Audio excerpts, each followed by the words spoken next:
Assalamualaikum warahmatullahi wabarakatuh. Hai sahabat beriman, apa kabar?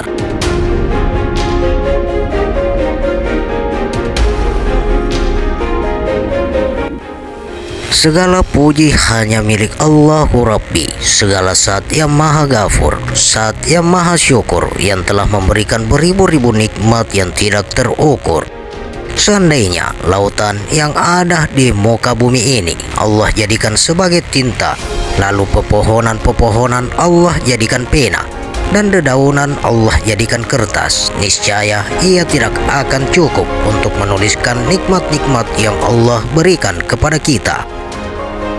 Salawat serta salam semoga tercurah limpahkan kepada Nabi Akhirul Zaman, seorang nabi yang lahirnya saja membuat goncang alam semesta, membuat heboh para malaikat Allah Subhanahu wa Ta'ala, yang kalau bukan karenanya tidak akan Allah ciptakan alam semesta ini.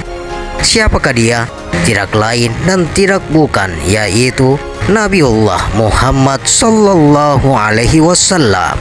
Semoga keluarga dan sahabat dan kita selaku umatnya yang mengikuti sunnah-sunnahnya, semoga akan mendapatkan syafaatnya di yaumil akhir nanti. Sahabat beriman yang dirahmati oleh Allah Subhanahu wa Ta'ala, kali ini kami akan mengupas hakikat yang disembah. Hakikat yang disembah tak tahu, tak boleh disebut, tak boleh diucap, tak boleh difikir, tak boleh dikaji.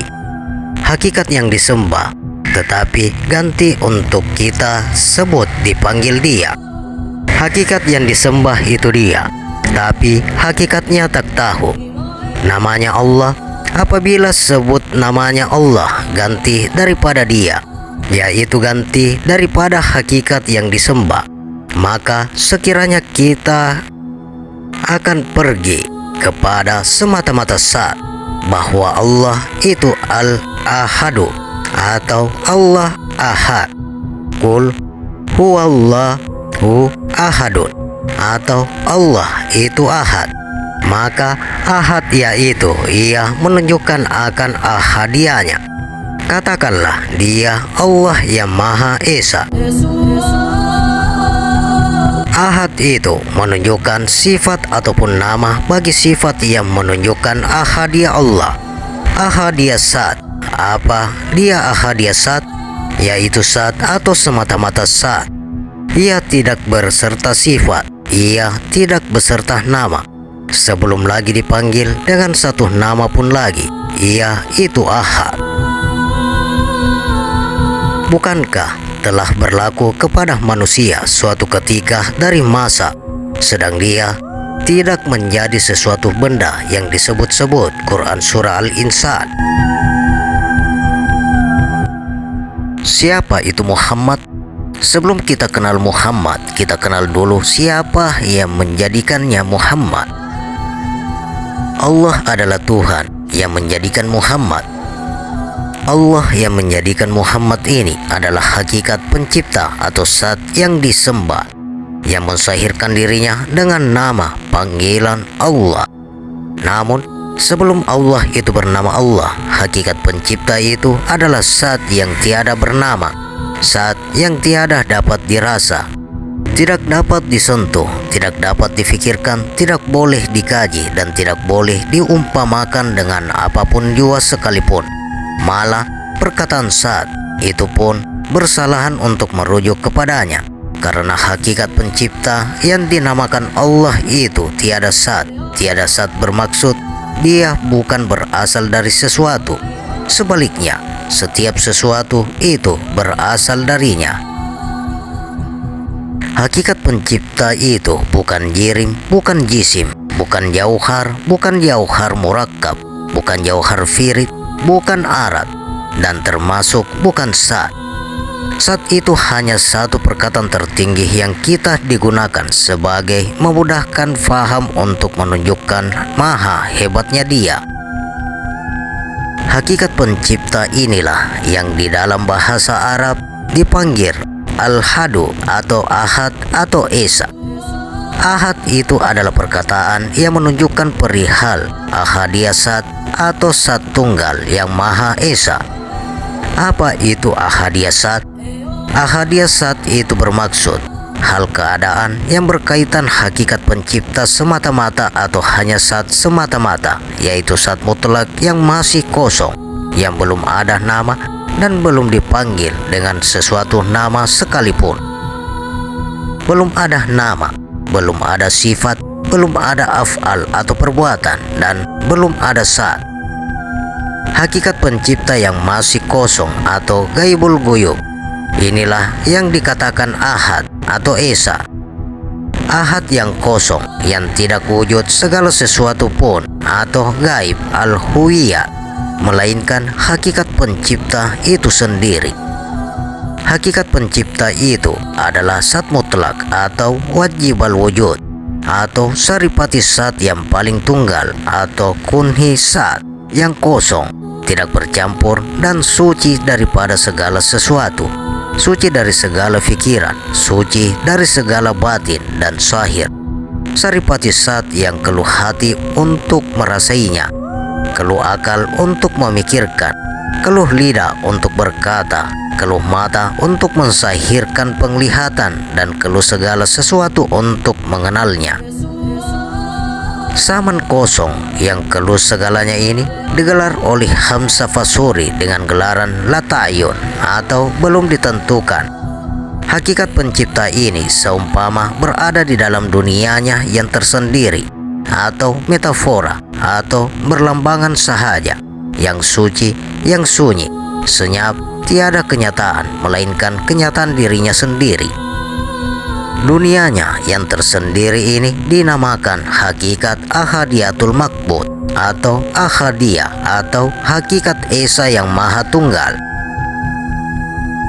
Hakikat pencipta itu maha suci, maha tinggi, maha besar dan maha tunggal. Tidak ada segala sesuatu pun yang dapat mengenal dirinya melainkan dirinya sendiri. Disebabkan hakikat pencipta yang tidak boleh dipikir, dilihat atau disebut itu, maka adalah mustahil bagi makhluk untuk mengenal dirinya. Oleh karena hakikat pencipta itu menginginkan dirinya dikenali, maka hakikat pencipta itu memperkenalkan dirinya melalui pensahiran benih ilmunya. Benih ilmu ini sudah lengkap dengan segala unsur, nama, sifat, af'al, dan zat atau umpama DNA. Cuma ilmunya belum tumbuh atau belum dinampakkannya saja. Semuanya masih terbungkus di dalam DNA benih. Benih ilmu ini adalah ibarat cahaya atau nur. Nur inilah yang bakal menumbuhkan atau mensahirkan akan hakikat pencipta. Walau bagaimanapun, nur bukan hakikat pencipta, dan hakikat pencipta bukan nur. Hakikat pencipta itu masih tetap pada hakikat dirinya yang mutlak. Namun, bila memperkenalkan tentang nur, tiada lain yang diperkatakan melainkan hakikat pencipta yang ahad itu juga. Pada peringkat ini, benih ilmu atau nur belum boleh menumbuhkan atau mensahirkan hakikat pencipta, karena nur itu masih berada di dalam hakikat wahdah al-makbut atau wahdah atau wujud bersendirian atau individu. Benih itu masih disimpan oleh hakikat pencipta dan belum dikeluarkan dari hakikat dirinya. Si pencipta mempunyai idea yang menyeluruh yang lengkap dan mengetahui secara terperinci tentang fotografi yang hendak diciptanya. Tetapi idea ini hanya di dalam midanya dan masih belum dilukiskan ke atas kertas. Idea yang belum dilakarkan di atas kertas inilah diibaratkan sebagai benih ilmu atau nur yang belum tumbuh atau naktu gaib. Inilah yang menjadi ciptaan pertama atau takyun awal oleh hakikat pencipta.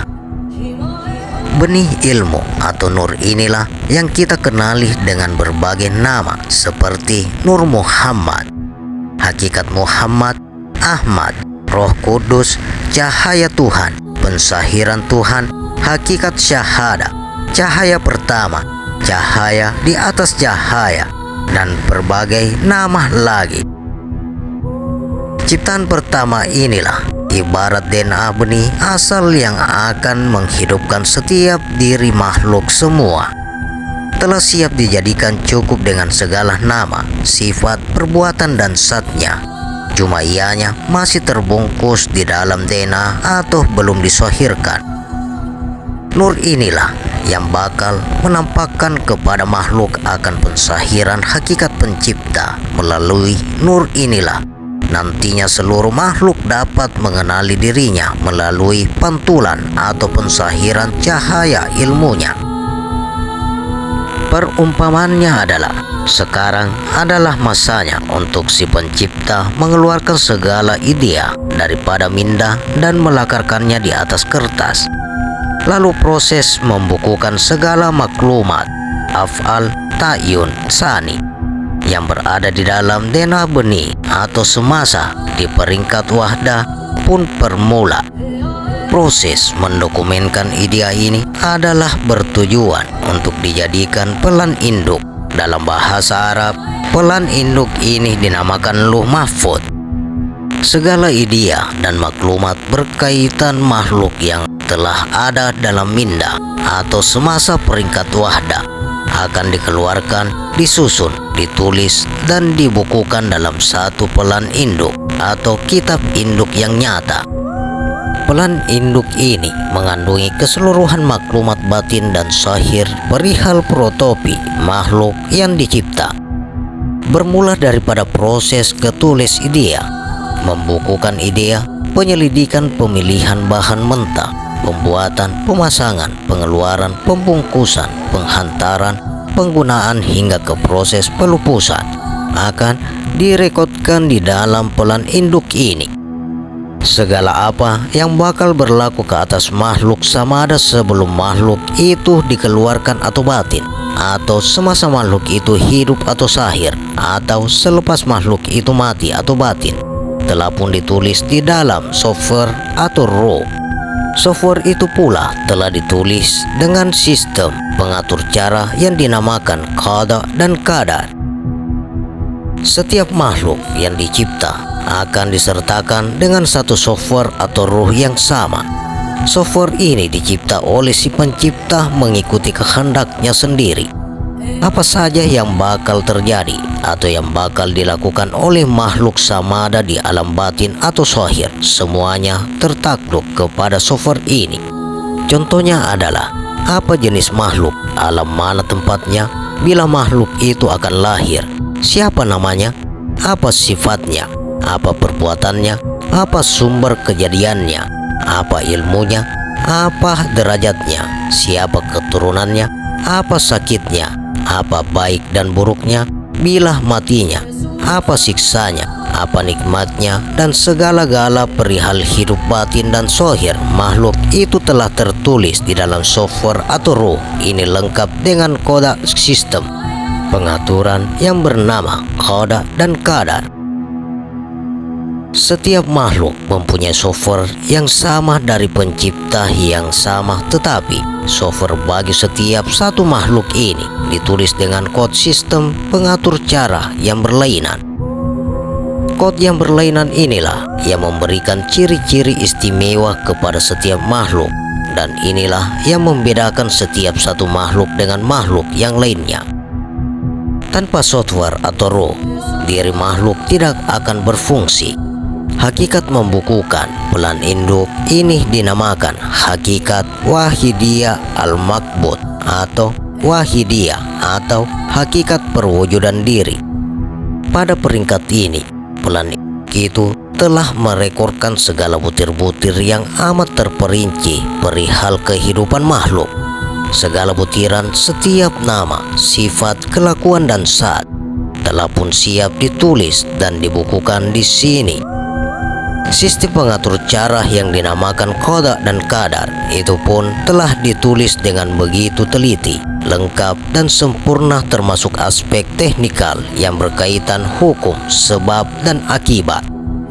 Maka di dalam pelan induk itu ditulislah atau berlambangan oleh hakikat pencipta bahwa namanya ialah Allah. Bila telah tertulis, maka barulah nyata Allah itu. Di mana nyatanya? Nyatanya pada hakikat wahidiyah al-makbut. Kenapa? Karena hanya Allah yang mengetahuinya, sebab nama ini belum disahirkan pada makhluk atau pada peringkat yang sebelumnya. Segala-galanya adalah keluar karena hakikat pencipta belum mensahirkan nama Allah itu. Bila nama sudah ada, maka nyatalah sifat, nyatalah perbuatan, dan nyatalah zat milik hakikat pencipta yang sudah bernama Allah. Bila yang nyata itu Allah, maka Allah yang ternyata itu tidak lain adalah hakikat pencipta itu juga. Allah hanya nama yang telah ditulis untuk mengenal hakikat pencipta. Berikut renungan buat makhluk. Allah itu nama, tapi nama yang tidak lain dan tidak bukan menyatakan hal hakikat pencipta.